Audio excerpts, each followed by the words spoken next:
आई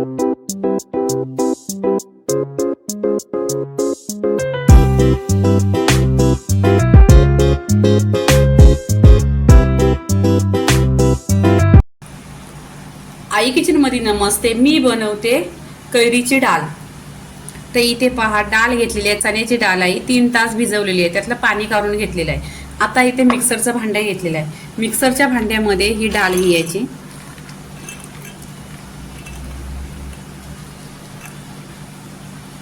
आता इथे आहे ना, अद्रक टाकायचा 1 इंच, 2 ते 3 हिरव्या मिरच्या आणि इथे लसूण घ्यायची.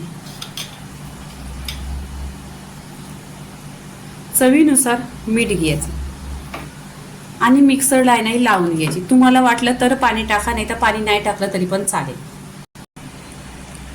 इथे पहा, छान अशी डाळ आहे ना पिसलेली आहे. तुम्हाला दरदरी पिसायची असेल दरदरी पिसा.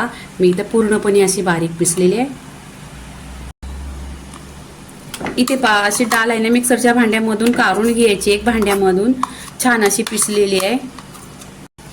इथे आहे ना ह्याच्यामध्ये डाळ काढून घेतलेली आहे. इथे मी कैरी घेतलेली आहे. ही कैरी आहे ना, कैरीची सालं काढलेली आहेत ना, छान असे किसणीने किसली. तुम्हाला तुकडं करून आहे ना डाळीमध्ये पिसाय घेतली तरी चालेल. इथे आहे ना पूर्ण एक वाटी घेतलेली आहे कैरी. कारण कैरी आहे ना जास्तच घ्यायची, टेस्ट खूप छान येतो. पूर्णपणे आहे ना ह्याच्यामध्ये मिक्स करायचं डाळीमध्ये. इथे डाळीमध्ये छान अशी मिक्स करून घेतलेली आहे. पहा, कलर पण छान असा दिसतोय. इथे काय करायचं, आता आपण आहे ना छान असा याला एक फोडणी द्यायची. फोडणीसाठी आहे ना मी इथे तेल गरम केलेलं आहे. इथे पहा, तेल आहे ना गरम केलेलं आहे. तेलामध्ये आहे ना इथे जिरं टाकायचं. जिरं पण छान असं तडतडलं पाहिजे. आता आहे ना इथे मोहरी टाकायची. मोहरी पण तडतडली पाहिजे. इथे मी आहे ना 1 लसूण घेतलेली, लसूण पण टाकलेली आहे.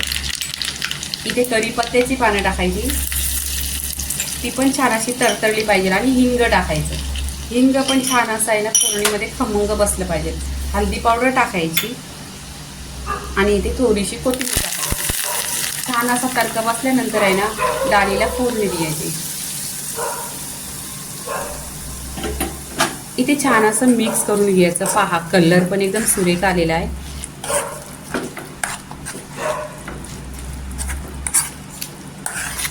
इथे मिक्स करून घ्यायचं, पूर्णपणे एकजीव करून घ्यायचं. सगळी सामग्री आहे ते एकत्र करायची आणि 1 मिनिट आहे ना छान अशी पूर्णपणे मिक्स करायचं.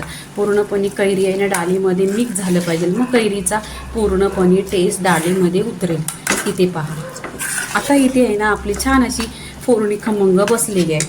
इथे काय करायचं, कोथिंबीर टाकायची, थोडीशी कोथिंबीर टाकायची आणि मिक्स करायची. इथे मिक्स पूर्णपणे केलेली आहे. इथे आता प्लेटमध्ये काढून घ्यायची.